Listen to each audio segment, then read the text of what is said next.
Imagine fishing off a sandy beach with no one else around for hundreds of miles, except for your fishing guide. Sounds like a slice of heaven, doesn't it? It is. Hi everybody, I'm Dan Moriarty, and welcome to this edition of Subaru American Outback as our adventure continues here in the Marshall Islands of the Central Pacific on Bikini Atoll.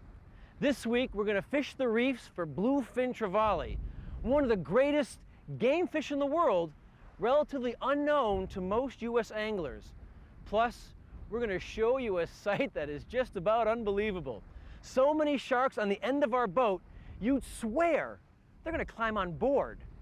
All that's headed your way, plus a whole lot more, right now on Subaru American Outback. Subaru American Outback is brought to you by Subaru. On all kinds of roads, in all kinds of weather, only Subaru delivers the active safety of full-time, all-wheel drive on every car they make. Subaru, the beauty of all-wheel drive. Today's fishing adventure on Bikini Island starts aboard the Hammerhead, a fishing boat based here at Bikini Resort. Joining me once again is Captain Will McHugh, a professional fishing guide here in Bikini. Now, Will, where are we going today? Well, Dan, we're going to go to some of the outer islands today and be dropped off there and do some reef walking and some casting along the beaches. Well, Will, fishing the beaches in the sand like that, what do we have to use and what can we catch? What we're going to use is some of our 9-foot casting rods, and we're going to use some peely poppers or some poppers that'll attract those fish right over, and perhaps we'll catch some bluefin trevally and maybe a coral trout also. All right, Will, that sounds good to me. I haven't caught a blue trevally in a long, long time. Let's go do it. Let's do it, Dan. The Republic of the Marshall Islands is located approximately 2,300 miles southwest of Hawaii. We're visiting Bikini Atoll in the country's northernmost island chain, which lies about 400 miles north of Majuro, the Marshall's largest city and its capital. Even though the country is comprised of over 1,200 islands, covering nearly 100,000 square miles, the total land size of the Marshalls is only 70 square miles. Now I've got to tell you, this boat we're using today, the Hammerhead, is really great. The best way to describe it is like a fishing landing craft. It's specially designed to cruise between atolls in the open ocean and over the shallow reefs here in the lagoons. If you'll give me the ride, I'll let you do the honors. I got the ramp. You always wanted to play Army, didn't you? You know, I can't help but feel like MacArthur hitting the beaches in the Pacific. After you. Just as exciting. Well, no one's shooting at us. And of course, my hat is much cooler. Which way should we go here? Let's go this way. You got it. Well, we got him on the boat last time. Hope the beaches are just as good. They sure will be. I hope you're right, man. Let's get them. As plentiful.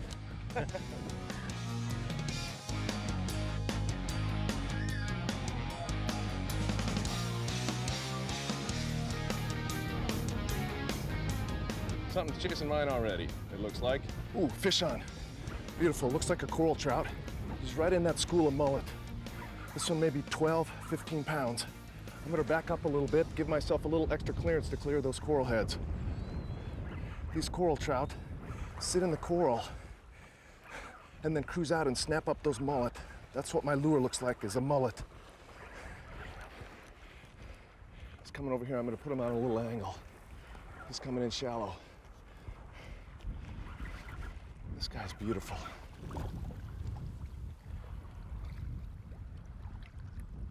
These coral trout have a big fan tail. That's so they can lunge forward extremely quickly, open their mouth, and use suction and the lunge forward to engulf their prey. They use those huge teeth to seize the prey and then engulf it. I'm gonna give them a little slack here. I'm using a barbless hook, so I should be able to get this out pretty easily. Let's turn this guy over.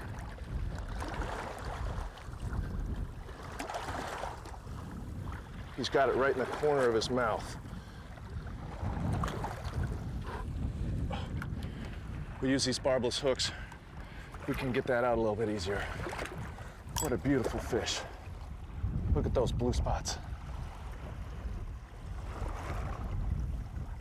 Looks like he's doing healthy. Beautiful fish. Let's get him back in the water and try for another one.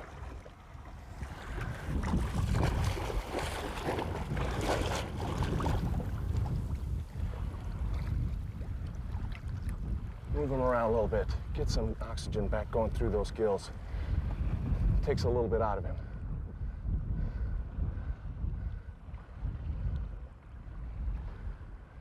If it takes a minute, it takes a minute. If it takes 5, it takes 5. What we want to do is ensure that these fish stay healthy, so they're here tomorrow.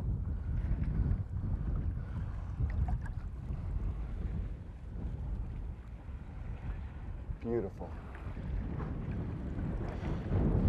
That guy just swam away. Beautiful fish. The reason those fish are out here is because there's huge schools of mullet out here. They can hide inside a coral head and then lunge out and grab those. And you can see there's a lot of coral heads out here and there's a lot of bait fish. The water travels through here quite quickly, flushing it through, so it's an extremely healthy environment for them. Beautiful area, beautiful area. That fish was probably about 12 pounds, 15 pounds. And in this area, they'll get as big as about 20. A little bit deeper water, they'll get a little bit bigger. But boy, we could catch those all day, and that's what we're gonna do. Yes, we are. Stay tuned for lots more fishing action from Micronesia up next, here on Subaru American Outback.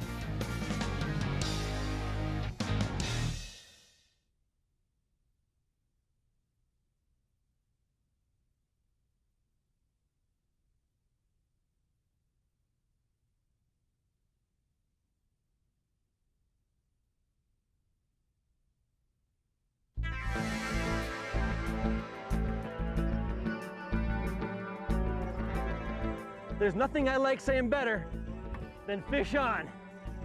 Look where we are, in the middle of nothing, and I'm out here in this blue pool, looks like an aquarium, and I've got me a blue trevally, and it's a fighter. Up here, nothing more than a short casting, spinning rod and reel. What you want to do, it's about a 7-8 footer. We could go 10 foot, but you don't want to do that because these trevallies, as you can hear, will fight you and get behind the coral. They get behind the coral, you lose them. It's about a 15-pound test. We could be using 8 to 10, but for the same reason, they pull that thing off, you've lost them.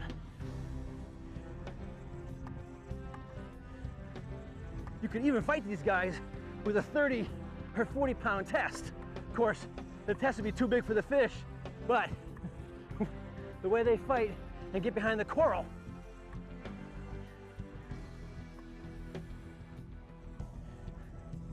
what you want to do is when you pull back, put your hand in the drag like this so that he can't go too much further when your drag is where you want it to be. What we got to do now is tighten it a bit because he's giving me one heck of a fight. Like I said, these trevally, they know the water better than I do. So they're out there behind the different corals, the different rocks. Let me tell you, sitting up here like this in the middle of this beautiful Central Pacific, there's nothing like this. And look what happened. He broke it right off. That trevally took it on me. Took everything. Got behind one of those corals, snapped it, clean off. That's what you gotta put up with when you're out here taking these guys in off the shallows. Man, let's get another one. You know, everybody hates losing fish, and we all have. But in scenery like this, you take the good with the bad. Let's take a break from our fishing action to talk to Captain Will about fishing the tides. Now, Will, what's important about the tides when you're fishing the Central Pacific? Well, Dan, there's 3 tides you can fish. The incoming tide, the outgoing tide, and the slack tide. On the outgoing tide, what has happened is it's been high tide and all the tide is going out. So it's gathered a lot of material, plant material and other material that's going out. So if you fish a pass on the outgoing tide, the fish are going to stay in one place and wait for the food to come to them. So you can fish different locations on an outgoing tide. On the incoming tide, you might want to fish a little bit shallower areas because the fish are then going to start their way in to the shallower areas and you know it's going to come up. So if you find a shallow area with a hole in it, for example, then you can wait for the fish to come to that area because the small bait fish are going to be as shallow as possible to escape the predators. So they're going to start in shallow, and as the tide goes up, they're going to move inland as the tide comes up. So those predator fish are then going to start in the deep water and come up shallow also. So if you start in a little bit shallower area, the tide's going to come up and the fish are going to come to you. Well, at this point, I'm not sure what it has to do with the tides and the moon, but I got a fish on, and he's right in tight here. He's a bluefin trevally. And there's another trevally, oh, another trevally right behind him too. Look at this. Check this out. Come on here, boy.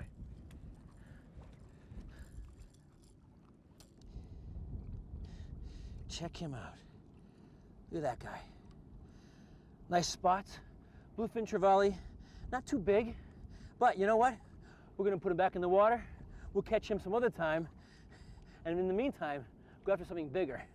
Gotta check these tides out. These are great. Get in there, guy. Go ahead. Get back down there. Look at him go. Back down behind the rocks. These guys love the coral. This is a fantastic pool. Who knew it was here? Actually, after all the devastation that these islands have seen, we're lucky that anything remains at all. Between 1948 and 1956, Bikini was the place where the United States tested its atomic weapons. In other words, ground zero. So now you're asking, is it safe? We've been studying the radiation levels here at Bikini Island since 1978, and we've, of course, accumulated a tremendous amount of data over those years, and the radiation levels out here on the beach area where we're standing now are quite low, much lower than in the continental United States or Europe or South America. So anybody coming in here will wind up really getting less dose than if they just stayed home, is what it amounts to. Up next, sharks, sharks, and more sharks.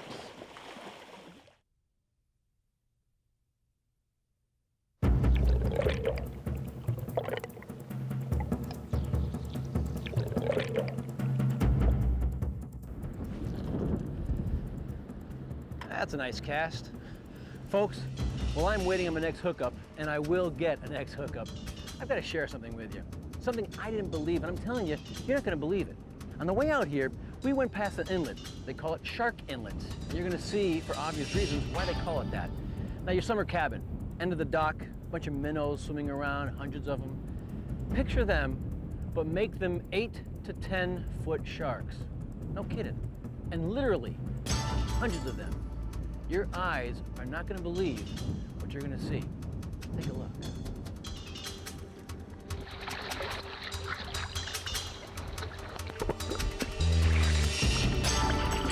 It's a camera. Don't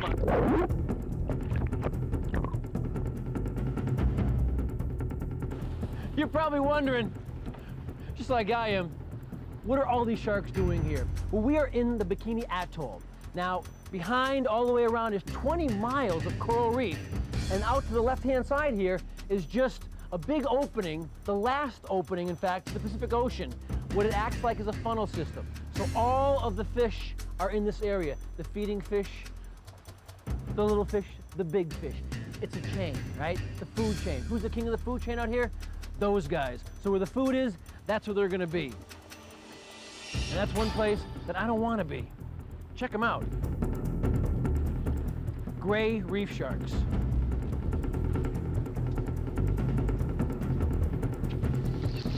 At first the water's clear, then they begin to show. Slowly, but soon there are hundreds. The frenzy begins, the water's churning, but what sticks in my mind is their black, lifeless eyes. You realize it's their instinct to just feed.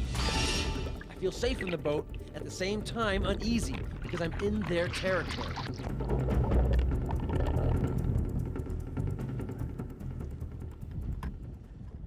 on, baby. You know, folks, I've had the fortunate opportunity to fish a lot of places, but nothing, I mean nothing, can compare to the beauty of Bikini Island, the Bikini Atoll, in fact, all around the Marshalls.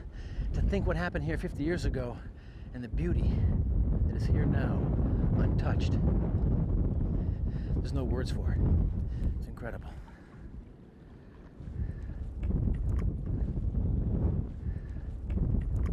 Once again, another fish on. It's a blue trevally, bigger than the one I had earlier. Oh yeah, let me tell you, pound for pound, trevallies are probably the best fighting fish out here. Check him out. These guys are just one heck of a fighting fish.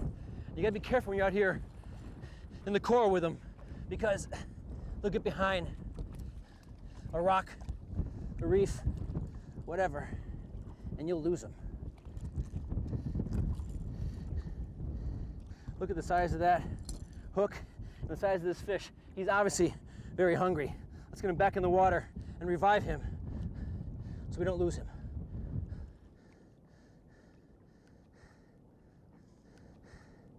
Look at the colors on that guy. What you want to do, have him coming back and forth, revive him, get the gills working again, get him working. Very beautiful fish. It's catch and release. You don't want to lose this guy. There he goes.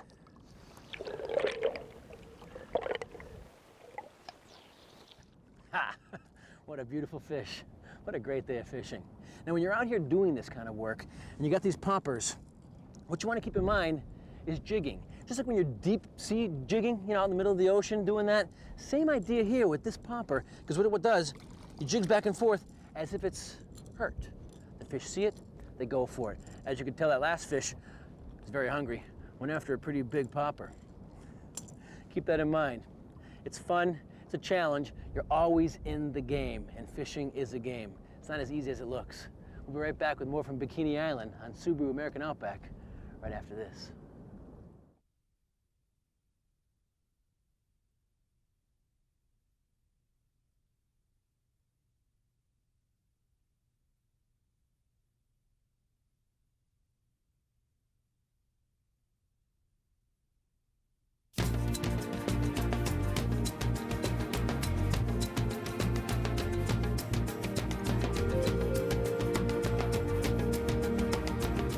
Our next fishing adventure here on Bikini Atoll takes us out cruising in the open ocean for a little offshore trolling action, island style. Fish on. All right, everybody, it's yours. All right, Will, come on. You know, it's nice because what you see out here are all these coral reefs, and you know the fish are right in this stuff. Nice light blue water. You can see the coral as it comes up. They're out here feeding. What do you got, buddy? It looks like a red snapper. Here we go, come on, pull him in. It is.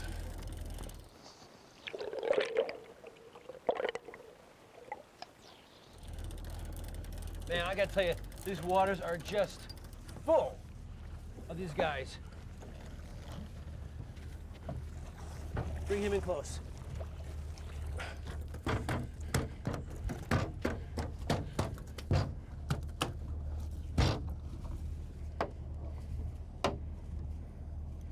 All right, hold him steady. Let me get this guy out of here. Yep. Come on, boy. Oh, that'll come out real quick there. It's getting close. Yeah. It's getting close. Nice one. The size of those teeth, boy, you gotta make sure that you are nowhere near them, because you know what? They can hurt. Come on. Oh, yeah. These are tough fish. They are. They've been around for a long time. What do you got there? Get them underneath the gill like this. Hold them. Put a finger under the eye socket. Keeps them steady. They don't move around much. Makes it safe for you to put them back in the water. Go ahead, buddy. Let's get this back in the Get him water.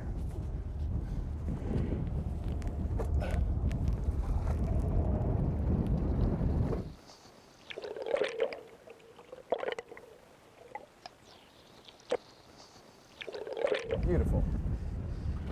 Now, you know, Will, we're out here, obviously, in a very remote area. It's beautiful to get here.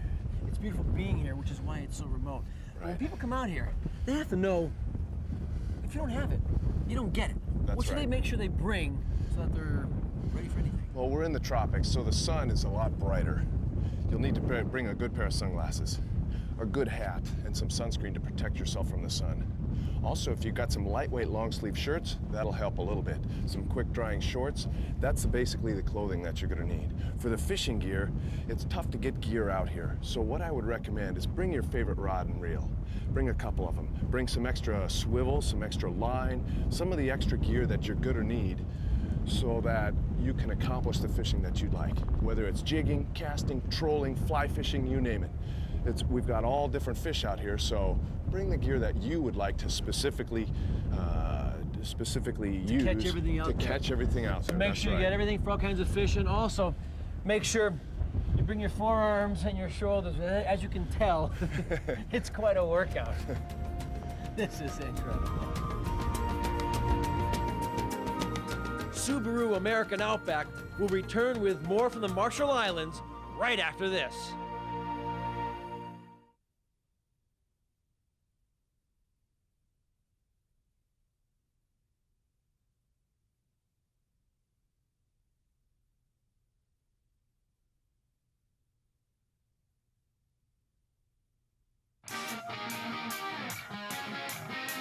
Subaru American Outback is brought to you by Subaru. On all kinds of roads, in all kinds of weather, only Subaru delivers the active safety of full-time all-wheel drive on every car they make. Subaru, the beauty of all-wheel drive.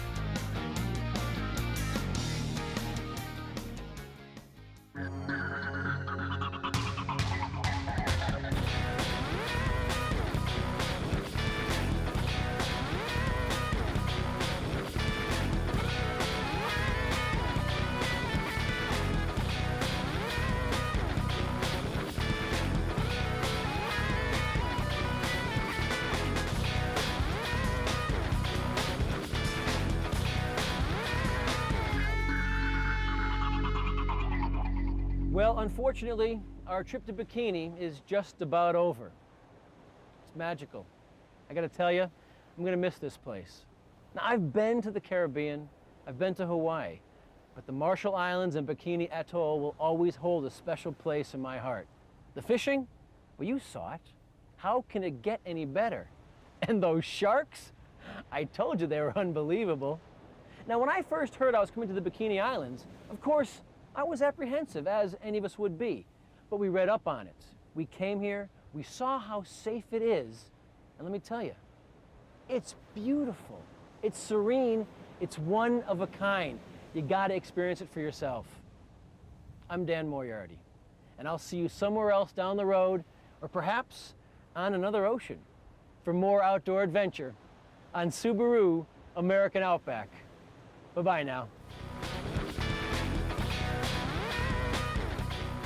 Next week, Subaru American Outback continues its journey through Micronesia and the Marshall Islands with a stop on the island of Wow.